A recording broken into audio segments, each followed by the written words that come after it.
2025 പരിസ്ഥിതി ദിനത്തോടനുബന്ധിച്ച് the elegant arts and science കോളേജിലെ NSS വിദ്യാർത്ഥികൾ സംഘടിപ്പിച്ച പരിപാടിയിൽ മണ്ണിനും വിത്തിനും ഒരേപോലെ പ്രാധാന്യം കൊടുത്തുകൊണ്ട് 500ഓളം സീഡ് ബോർഡുകൾ തയ്യാറാക്കുകയും അത് കല്ലേക്കാട് VM UP സ്കൂളിലേക്കും ആനിക്കോട് സരിക പബ്ലിക് സ്കൂളിലെയും വിദ്യാർത്ഥികൾക്ക് വിതരണം ചെയ്യുകയും ചെയ്തു.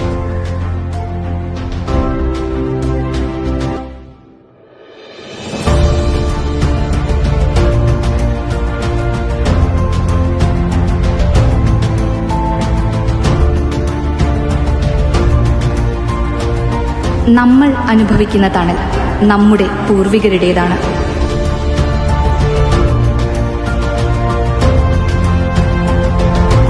നമ്മുടെ വരും തലമുറയ്ക്ക് തണലൊരുക്കേണ്ടത് നമ്മുടെ കടമയാണ്. നമുക്കും അണിനിരക്കാം നാളേക്കൊരു തണലൊരുക്കാനായി.